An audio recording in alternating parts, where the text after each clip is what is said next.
Welcome back friends. आप सभी का स्वागत है मेरे इस चैनल स्टडी विथ अरुण में। दोस्तों, पिछले कुछ वीडियो में हमने सोशल साइंस तथा फिजिकल साइंस के विभिन्न विषयों के लेसन प्लान के बारे में बात की और आज के इस वीडियो में मैं पुनः सोशल साइंस विषय से ही संबंधित उप विषय नागरिक शास्त्र के ही लेसन प्लान संख्या 6 के बारे में बात करने वाला हूँ। तो चलिए बिना समय गंवाए देखते हैं आज के इस लेसन प्लान संख्या 6 को। इसमें सबसे पहले आपको विद्यालय का नाम लिखना होता है, जिस विद्यालय में आप शिक्षण कार्य के लिए जाएंगे। उसके बाद आप अपना नाम लिखेंगे, यानी छात्राध्यापक का नाम लिखेंगे। फिर वर्ग लिखेंगे, जिस क्लास का लेसन प्लान आप बनाएंगे उस वर्ग का यहाँ पे मेंशन करेंगे, उस वर्ग को। उसके बाद जिस डेट में आप लेसन प्लान बना के ले जा रहे हैं अपने विद्यालय में, उस डेट को यहाँ पे मेंशन करेंगे। उसके बाद विषय, किस विषय का आप लेसन प्लान बना रहे हैं। उसके बाद उप विषय, पीरियड और अवधि, फिर प्रकरण, और उसके बाद आपको फिर सामान्य उद्देश्य लिखना होता है। उसके बाद विशिष्ट उद्देश्य। तो सामान्य उद्देश्य में यहाँ पे 2-3 मैंने लिखा है, आप 4-5 भी लिख सकते हैं अपने कॉपी में। तो मैंने पहला सामान्य उद्देश्य में लिखा है कि नागरिकों के विकास के लिए व्यवहारिक ज्ञान पर बल देना। दूसरा मैंने लिखा है सामान्य उद्देश्य में राष्ट्रीय एवं अंतर्राष्ट्रीय सद्भावना उत्पन्न करना, बच्चों में राष्ट्रीय एवं अंतर्राष्ट्रीय सद्भावना उत्पन्न करना। तीसरा मैंने लिखा है कि देश की राजनैतिक, सामाजिक तथा आर्थिक समस्याओं से परिचित कराना। इन सारे चीज़ों को आप सामान्य उद्देश्य में यानी जनरल ऑब्जेक्टिव्स में लिखेंगे। उसके बाद आपको विशिष्ट उद्देश्य भी लिखना होता है, यानी स्पेसिफिक ऑब्जेक्टिव्स। पढ़ाने के 2 ऑब्जेक्टिव्स होते हैं सोशल साइंस पढ़ाने के, जिसमें मेन ऑब्जेक्टिव्स ये हैं, ये 2-3 मैंने लिखा है, आप 3-4 जो मर्जी आप लिख सकते हैं। और उसके बाद स्पेसिफिक ऑब्जेक्टिव्स। तो स्पेसिफिक ऑब्जेक्टिव्स हमेशा टॉपिक से रिलेटेड होता है, इस चीज़ को आपको ध्यान में रखना है। तो इसमें आप लिखेंगे, जैसे आज का हमारा टॉपिक है यानी प्रकरण है प्रधानमंत्री। ठीक है, आज का हमारा प्रकरण क्या है? प्रधानमंत्री। तो हमको प्रधानमंत्री के बारे में स्पेसिफिक ऑब्जेक्टिव लिखना होगा, यानी छात्र छात्राओं को प्रधानमंत्री के विषय में ज्ञान प्रदान करना। ये हमारा पहला स्पेसिफिक ऑब्जेक्टिव हो गया। दूसरा हम लिखेंगे छात्रों को प्रधानमंत्री के कर्तव्यों एवं कार्यों की जानकारी देना। तीसरा हम लिख सकते हैं छात्र प्रधानमंत्री के कार्यों का मूल्यांकन कर सकेंगे। ये हो गए आपके जनरल ऑब्जेक्टिव्स और ये हो गए आपके स्पेसिफिक ऑब्जेक्टिव्स। अब आपको टीचिंग एड्स लिखना होता है, यानी सहायक सामग्री जिसको बोलते हैं। तो उसमें आप जो भी अपने क्लास में ले जाएंगे, जो भी अपने शिक्षण कार्य के दौरान क्लास में रिप्रेजेंट करेंगे, उनको यहाँ पे आप मेंशन कर सकते हैं, दिखा सकते हैं। तो मैंने यहाँ पे मेंशन किया है पूर्व एवं वर्तमान प्रधानमंत्रियों के चित्र, यानी आप फ़ोटोज़ वगैरह लेके जा सकते हैं क्लास में।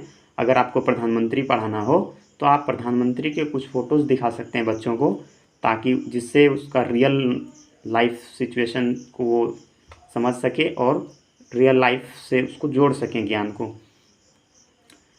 उसके बाद आपको प्रीवियस नॉलेज के बारे में लिखना है। तो मैक्सिमम बच्चे कुछ ना कुछ जानते ही हैं किसी भी टॉपिक के बारे में। तो जैसे आज मैंने प्रधानमंत्री के बारे में पढ़ाना है, तो बच्चे इसके बारे में कुछ ना कुछ जानकारी यानी सामान्य जानकारी रखते हैं। तो उसी चीज़ को यहाँ पे लिखना होता है, छात्र प्रधानमंत्री के विषय में सामान्य जानकारी रखते हैं। अब आपको ब्लैक बोर्ड पे पढ़ाना है प्रधानमंत्री, तो डायरेक्ट आप प्रधानमंत्री नहीं लिखेंगे। आप इंट्रोडक्टरी स्किल के द्वारा यानी प्रस्तावना प्रश्न कौशल स्किल के द्वारा आप प्रश्न निकालेंगे। उसके बाद तब जाके आपका अपना प्रकरण बोर्ड पे लिखेंगे। तो उसमें आप पहला प्रश्न कर सकते हैं बच्चों से कि दिल्ली में मंत्रियों की बैठक कहाँ होती है? तो बच्चे बताएंगे संसद में होती है। फिर उसी तरह दूसरा प्रश्न आप कर सकते हैं बच्चों से, संसद में मंत्रिमंडल का अध्यक्ष कौन होता है? तो बच्चे बताएंगे प्रधानमंत्री होता है। फिर तीसरा प्रश्न आप उससे कर सकते हैं, प्रधानमंत्री एवं उसके कार्यों के विषय में आप क्या जानते हैं? तो ये हो सकता है कि बच्चों के लिए समस्यात्मक प्रश्न हो जाए, बच्चे मौन हो जाएं। तो ये तब आप लिखेंगे अपने बोर्ड पे कि बच्चों आज हम प्रधानमंत्री के बारे में जानकारी प्राप्त करेंगे या विस्तृत जानकारी कर लेंगे। ठीक है, तो हमारा टॉपिक आज निकल के आ जाएगा फिर हमारा क्या, प्रधानमंत्री। तो ध्यान रखना है जब भी आप इंट्रोडक्टरी स्किल के द्वारा क्वेश्चन कर रहे हैं बच्चों से, तो हर एक क्वेश्चन एक दूसरे से रिलेटेड होना चाहिए। यदि पहला क्वेश्चन आपने ये किया है तो जो उसका आंसर आएगा उसी आंसर से आपको दूसरा क्वेश्चन बनाना है ताकि उसको प्रश्न से रिलेट कर सके। ठीक है, और 2 3 4 प्रश्न करने के बाद आपका प्रकरण भी आ जाना चाहिए। ऐसा नहीं कि आप बहुत सारे प्रश्न पूछ रहे हैं बच्चों से, वो आपका सही नहीं होगा। उसके बाद आप उद्देश्य कथन लिखेंगे, डिक्लेरेशन देंगे उसमें लेसन प्लान में। तो बच्चों को बताएंगे कि छात्रों आज हम लोग प्रधानमंत्री एवं उसके कार्यों के बारे में विस्तृत अध्ययन करेंगे। और सबसे अंत में आपको लिखना होता है मेथड्स ऑफ टीचिंग यानी शिक्षण विधि। तो जनरली सोशल साइंस में व्याख्यान विधि यानी लेक्चर मेथड और प्रश्नोत्तरी विधि यानी क्वेश्चन यार मेथड ये सब यूज़ होते हैं। तो आप इन दोनों विधियों को जनरली लिख सकते हैं हर एक लेसन प्लान में। ठीक है, तो चलिए देखते हैं आगे। अब आपको 3 4 5 कॉलम बनाने होंगे अपने कॉपी में। पहला कॉलम आप बनाएंगे तो इसमें लिखेंगे क्रमांक यानी क्रम संख्या, फिर आप लिखेंगे शिक्षण बिंदु या विषय वस्तु, फिर आप लिखेंगे शिक्षक क्रिया, फिर लिखेंगे आप छात्र क्रिया, उसके बाद श्यामपट्ट कार्य यानी ये यहाँ पे एक और कॉलम बनना चाहिए था, मैंने यहाँ पे नहीं बनाया है क्रमांक संख्या वाला। तो 1 2 3 4 5 यानी मिनिमम 5 कॉलम आपको बनाने हैं अपने कॉपी में इस तरह से, और तब जाके आप अपना लेसन प्लान लिखना स्टार्ट करेंगे यानी प्रेजेंटेशन देंगे। तो इसमें आप पहला शिक्षण बिंदु लेंगे जो भी आपको अच्छी लगे।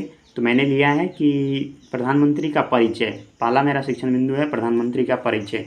अब हमको प्रधानमंत्री का परिचय देना है तो इससे पहले आपको कुछ प्रश्न पूछने होंगे बच्चों से जो सामान्य जानकारी बच्चे रखते हैं उसी से रिलेटेड यानी पूर्व ज्ञान से संबंधित कुछ प्रश्न पूछेंगे बच्चों से। आप देखेंगे कि बच्चे कितना जानते हैं कितना नहीं जानते हैं। ठीक है, तो उसे बोलते हैं हम विकासात्मक प्रश्न। तो पहला प्रश्न आप कर सकते हैं, भारत के प्रथम प्रधानमंत्री का क्या नाम है। तो बच्चे जानते होंगे तो बताएंगे, नहीं जानते होंगे तो मौन रहेंगे। तो बच्चे जान रहे हैं प्रधानमंत्री कौन थे, प्रथम प्रधानमंत्री पंडित जवाहरलाल नेहरू। बच्चे ने बताया पंडित जवाहरलाल नेहरू। अब दूसरा प्रश्न आप कर सकते हैं, प्रधानमंत्री के बारे में और आप क्या जानते हैं। तो हो सकता है बच्चे इसके बारे में मौन हो जाएं, नहीं जानते होंगे। जब बच्चे मौन हो जाएंगे तो अब आपको व्याख्या देना होता है यानी स्पष्टीकरण देना होता है। जो प्रश्न आपने किया 2 3 प्रश्न और जो टॉपिक आपको पढ़ाना है उसके बारे में आप व्याख्या देंगे यानी स्पष्टीकरण देंगे। उसमें आप बताएंगे बच्चों को कि प्रधानमंत्री की नियुक्ति राष्ट्रपति द्वारा होती है। संविधान के अनुच्छेद 74 के अनुसार राष्ट्रपति के कार्यों के संपादन व सलाह हेतु एक मंत्रिपरिषद होती है। पद ग्रहण से पूर्व प्रधानमंत्री को राष्ट्रपति के सामने पद और गोपनीयता की शपथ लेनी होती है। यानी प्रधानमंत्री को शपथ कौन दिलाता है, तो राष्ट्रपति। प्रधानमंत्री बहुमत दल का नेता होता है तथा इसका कार्यकाल 5 वर्ष का होता है। वर्तमान में भारत के प्रधानमंत्री श्री नरेंद्र मोदी हैं। इन सारी चीज़ों के बारे में आपने बताया बच्चों को। अब आपको बोधात्मक प्रश्न करने होते हैं। जितने व्याख्या आपने दिए हैं इन्हीं से 1 2 प्रश्न बच्चों को पूछ दीजिए बीच बीच में। तो पहला प्रश्न आप पूछ सकते हैं कि प्रधानमंत्री की नियुक्ति कौन करता है, जैसा कि अभी आपने व्याख्या में बताया था बच्चों को। तो बच्चे अगर ध्यान से सुन रहे होंगे तो ज़रूर उत्तर देगा। तो उसमें आपने बताया था कि प्रधानमंत्री की नियुक्ति कौन करता है, तो राष्ट्रपति करता है। और जब आप व्याख्या दे रहे होते हैं तो उस समय बच्चे आपको ध्यानपूर्वक सुन रहे होते हैं। तो आप छात्र क्रिया में यानी स्टूडेंट्स एक्टिविटी में आप यहाँ पे लिखेंगे कि सभी छात्र ध्यानपूर्वक सुन रहे हैं। ठीक, उसके बाद श्यामपट्ट कार्य में क्या करना है, श्यामपट्ट कार्य में आप जो टॉपिक पढ़ा रहे हैं उस टॉपिक में जो मेन पॉइंट होगा तो वो उसको आप ब्लैक बोर्ड में लिखते जाएंगे। जैसे भारत में इंग्लैंड के ही समान संसदीय शासन व्यवस्था को अपनाने जाने से प्रधानमंत्री पद का महत्व सर्वाधिक है, ये इम्पोर्टेंट पॉइंट है। फिर दूसरा पॉइंट में मैंने दिखाया है संविधान के अनुच्छेद 75 के अनुसार राष्ट्रपति ही प्रधानमंत्री की नियुक्ति करता है। इस तरह से आप जो आपको अच्छे लगे पॉइंट वो आप ब्लैक बोर्ड पे लिखते जाएंगे और बच्चे उसे नोटबुक में नोट करते जाएंगे। ठीक, तो आगे देखते हैं। दूसरा शिक्षण बिंदु है हमारा प्रधानमंत्री के कार्य। ठीक है, फिर इसमें आप उसी तरह से विकासात्मक प्रश्न करेंगे बच्चों से।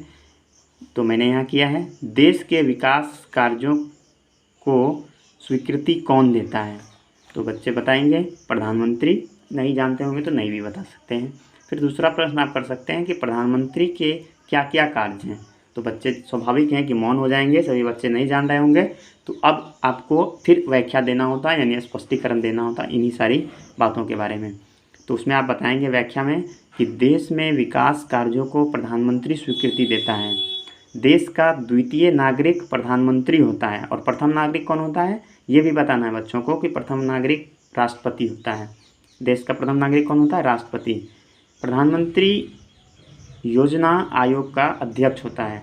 जो भी योजनाएं बनती हैं हमारे देश में उसका अध्यक्ष कौन होता है? प्रधानमंत्री। अभी योजना आयोग का नाम बदलकर नीति आयोग कर दिया गया है, यानी पहले इसका नाम था योजना आयोग और अभी वर्तमान में इसका नाम क्या हो गया है? नीति आयोग। ये भी बताना है। राज्यों को विकास कार्य के लिए यानी विकास कार्य हेतु आर्थिक सहायता प्रधानमंत्री के द्वारा प्रदान की जाती है। यानी राज्य को भी जो विकास कार्य करने हैं उसके लिए आर्थिक सहायता कौन देता है? प्रधानमंत्री। अन्य देशों के साथ अपने संबंधों को स्थापित करने की जिम्मेदारी भी प्रधानमंत्री की ही होती है। यानी जो विदेश नीति है यानी विदेश संबंध है उन सारी चीज़ों के बारे में प्रधानमंत्री जिम्मेवार होता है, यानी प्रधानमंत्री को देख रेख में होता है, प्रधानमंत्री का देख रेख में। अब आपको बोधात्मक प्रश्न करने हैं फिर से, तो आप उसमें कर सकते हैं कि पहला प्रश्न कर सकते हैं, योजना आयोग का नाम नया नाम क्या है?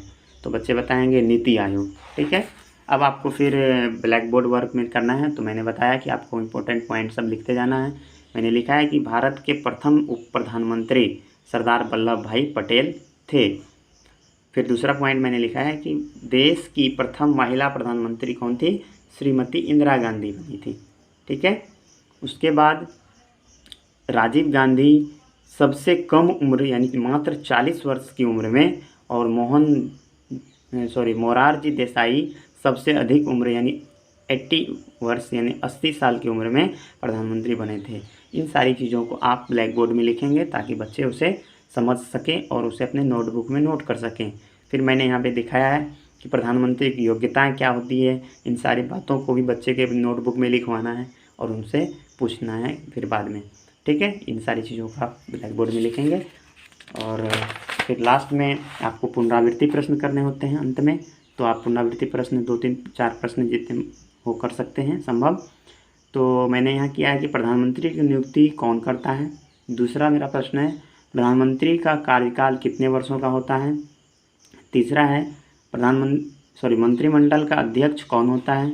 ये हो गया हमारा पुनरावृत्ति प्रश्न 2, 3।